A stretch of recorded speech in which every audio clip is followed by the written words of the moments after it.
आजादी के 75 वर्ष पूर्ण होने पर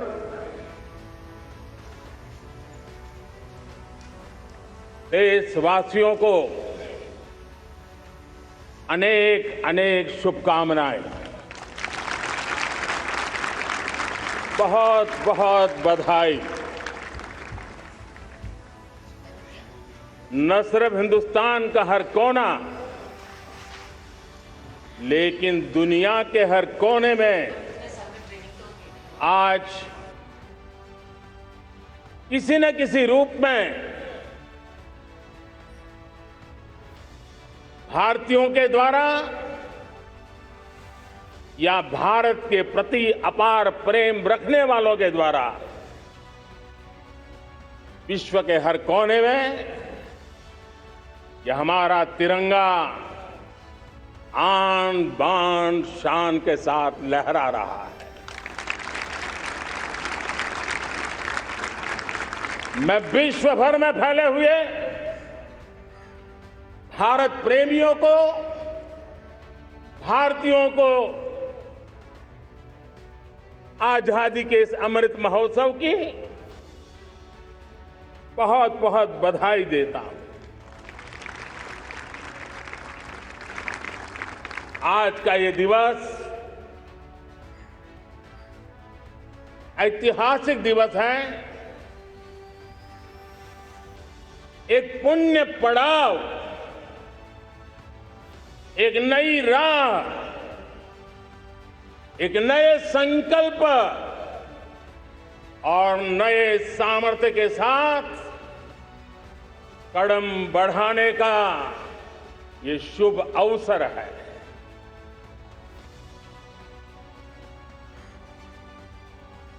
आजादी के जंग में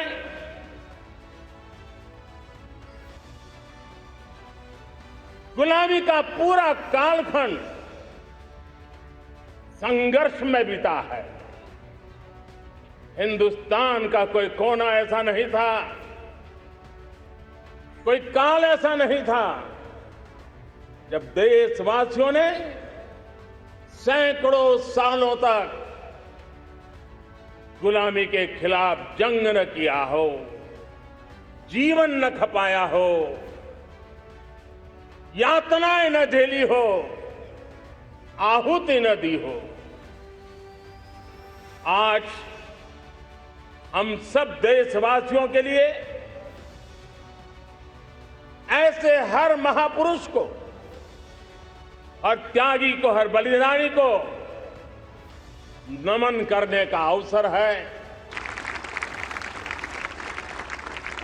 हम सभी देशवासी कृतज्ञ हैं पूज्य बापू के, नेताजी सुभाष चंद्र बोस के, बाबा साहब आंबेडकर के, वीर सावरकर के, जिन्होंने कर्तव्य पथ पर जीवन को खपा दिया। कर्तव्य पथ ही उनका जीवन पथ रहा। यह देश कृतज्ञ है मंगल पांडे, तात्या टोपे, भगत सिंह, सुखदेव, राजगुरु, चंद्रशेखर आजाद, अशफाक उल्लाह खान, राम प्रसाद बिस्मिल, अनगिनत ऐसे हमारे क्रांतिवीरों ने अंग्रेजों की हुकूमत की नींव हिला दी थी।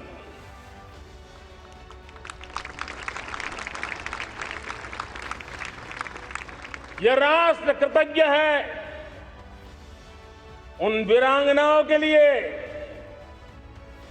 रानी लक्ष्मीबाई हो, झलकारी बाई, दुर्गा भाभी, रानी गाइदिन्लियो, रानी चेन्नम्मा, बेगम हजरत महल, वेलु निचियार।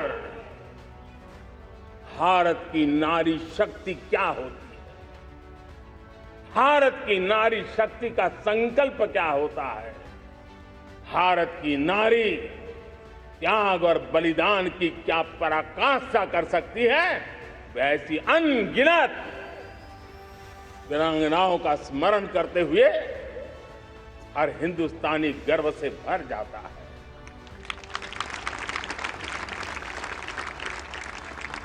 आजादी का जंग भी लड़ने वाले और आजादी के बाद देश बनाने वाले भी,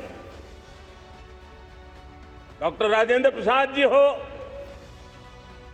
नेहरू जी हो, सरदार वल्लभ भाई पटेल, श्यामा प्रसाद मुखर्जी, लाल बहादुर शास्त्री, दीनदयाल उपाध्याय, जयप्रकाश नारायण, राम मनोहर लोहिया, आचार्य विनोबा भावे, नानाजी देशमुख, सुब्रमण्यम भारती, अनगिनत ऐसे महापुरुषों को आज नमन करने का अवसर है। जब आजादी के जंग की चर्चा करते हैं तो हम उन जंगलों में जीने वाले हमारे आदिवासी समाज का भी गौरव करना हम नहीं भूल सकते। भगवान बिरसा मुंडा, सिद्धो कान्हू, अल्लूरी सीताराम राजू, गोविंद गुरु, अनगिनत नाम है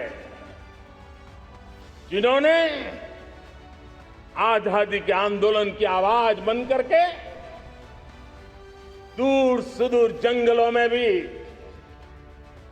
मेरे आदिवासी भाई बहनों में, माताओं में, युवकों में मातृभूमि के लिए जीने मरने की प्रेरणा जगाई। ये देश का सौभाग्य रहा है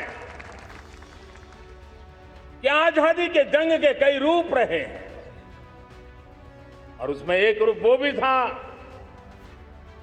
जिसमें नारायण गुरु हो, स्वामी विवेकानंद हो, महर्षि अरविंदो हो, गुरुदेव रविंद्रनाथ टैगोर हो, ऐसे अनेक महापुरुष हिंदुस्तान के हर कोने में, हर कान में भारत की चेतना को जगाते रहे, भारत को चेतनवंत बनाते रहे। अमृत महोत्सव के दौरान देश ने पूरे एक साल से हम देख रहे हैं, 2021 में दांडी यात्रा से प्रारंभ हुआ, स्मृति दिवस को संवरते हुए हिंदुस्तान के हर जिले में, हर कोने में देशवासियों ने आजादी के अमृत महोत्सव के लक्षावधि कार्यक्रम किए। शायद इतिहास में इतना विशाल, व्यापक, लंबा एक ही मकसद का उत्सव मनाया गया हो, वो शायद पहली घटना हुई होगी। और हिंदुस्तान के हर कोने में उन सभी महापुरुषों को याद करने का प्रयास किया गया जिनको किसी न किसी कारणवश इतिहास में जगह न मिली या उनको भुला दिया गया था। आज देश ने खोज करके हर कोने में ऐसे वीरों को, महापुरुषों को, त्यागियों को, बलिदानियों को, सत्याग्रहियों को याद किया, नमन किया। अमृत महोत्सव के दरमियान इन सभी महापुरुषों को नमन करने का अवसर रहा। कल 14 अगस्त को भारत ने विभाजन विभीषिका स्मृति दिवस भी बड़े भारी मन से हृदय के गहरे गांवों को याद करते हुए उन कोटि कोटि जनों ने बहुत कुछ सहन किया था, तिरंगे की शान के लिए सहन किया था, मातृभूमि की मिट्टी से, मोहब्बत के कारण सहन किया था और धैर्य नहीं खोया था।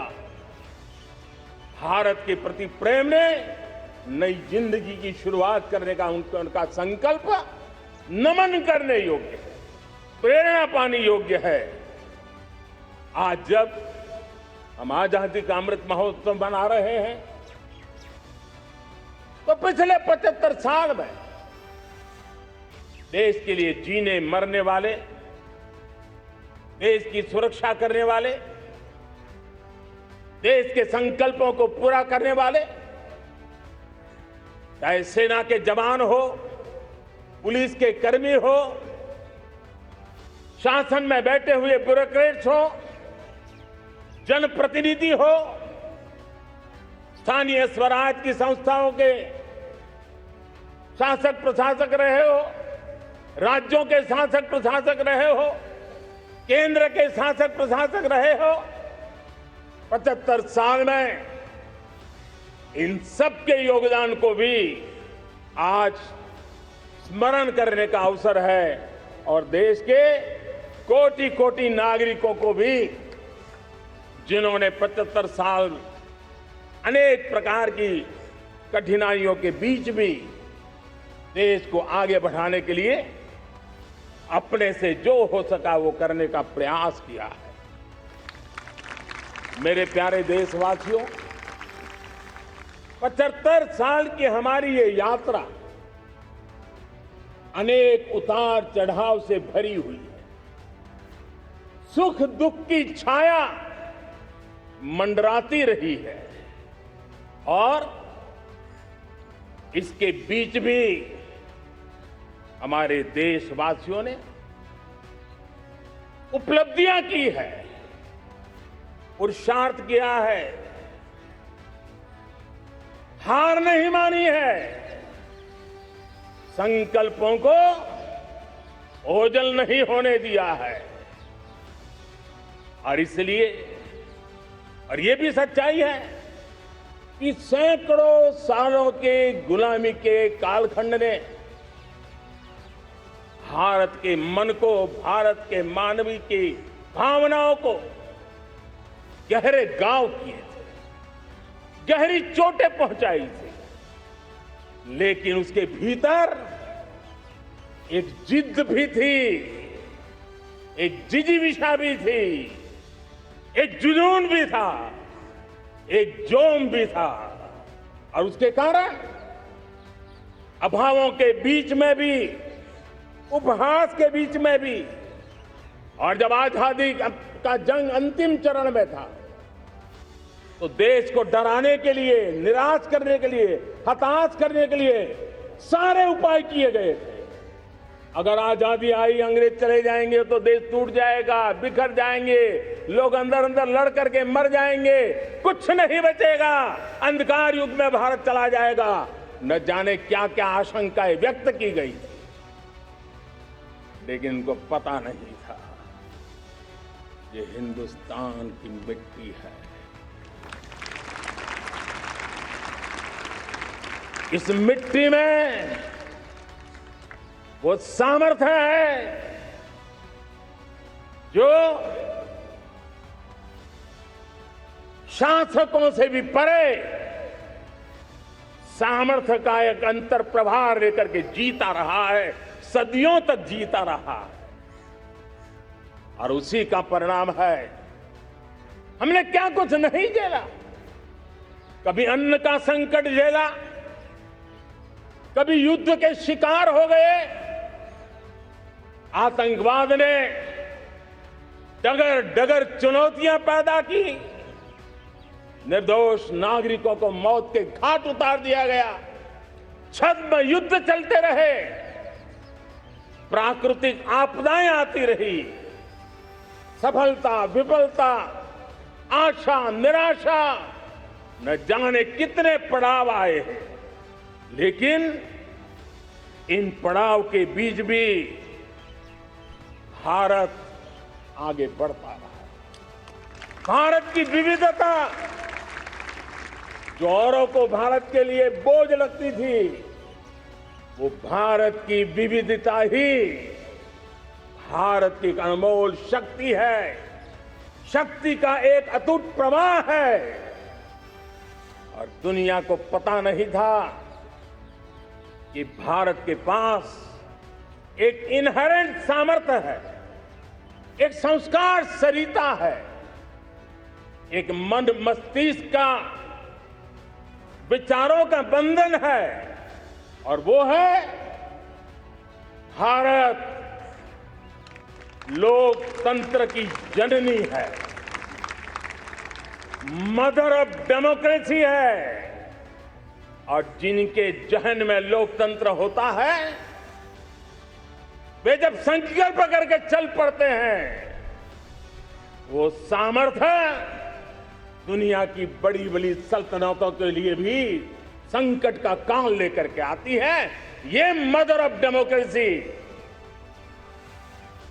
ये लोकतंत्र की जननी हमारे भारत ने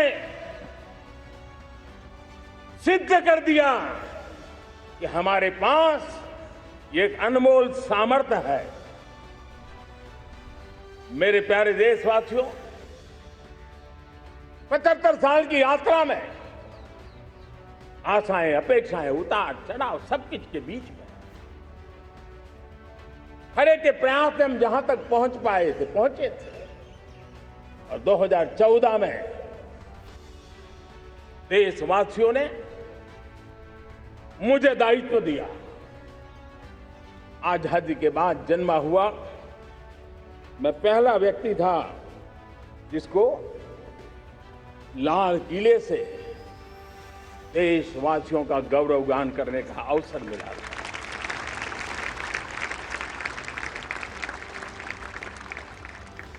लेकिन मेरे दिल में जो भी आप लोगों से सीखा हूं, जितना आप लोगों को जान पाया हूं मेरे देशवासियों, आपके सुख दुख को समझ पाया हूं, देश की आशा अपेक्षाओं के भीतर वो कौन सी आत्मा बसती है, उसको जितना मैं समझ पाया हूं, उसको लेकर के मैंने अपना पूरा कालखंड देश के उन लोगों को एम्पावर करने में खपाया। मेरे दलित हो, शोषित हो, पीड़ित हो, वंचित हो, आदिवासी हो, महिला हो, युवा हो, किसान हो, दिव्यांग हो, पूरब हो, पश्चिम हो, उत्तर हो, दक्षिण हो, समुद्र का तट हो, हिमालय की कंदराएं हो, हर कोने में महात्मा गांधी का जो सपना था आखिर इंसान की चिंता करने का, महात्मा गांधी जी जो आकांक्षा थी अंतिम छोर पर बैठे हुए व्यक्ति को समर्थ बनाने की, मैंने अपने आप को उसके लिए समर्पित किया। और उन 8 साल का नतीजा और आजादी के इतने दशकों का अनुभव आज 75 साल के बाद जब अमृत काल की ओर कदम रख रहे हैं, अमृत काल की ये पहली प्रभात है, तब मैं एक ऐसे सामर्थ्य को देख रहा हूं और जिससे मैं गौरव से भर जाता हूं। देशवासियों, मैं आज देश का सबसे बड़ा सौभाग्य ये देख रहा हूं कि भारत का जनमन आकांक्षी जनमन है, एस्पिरेशनल सोसाइटी किसी भी देश की बहुत बड़ी अमानत होती है। और हमें गर्व है कि आज हिंदुस्तान के हर कोने में, हर समाज के हर वर्ग में, हर तबके में आकांक्षाएं उफान पर है।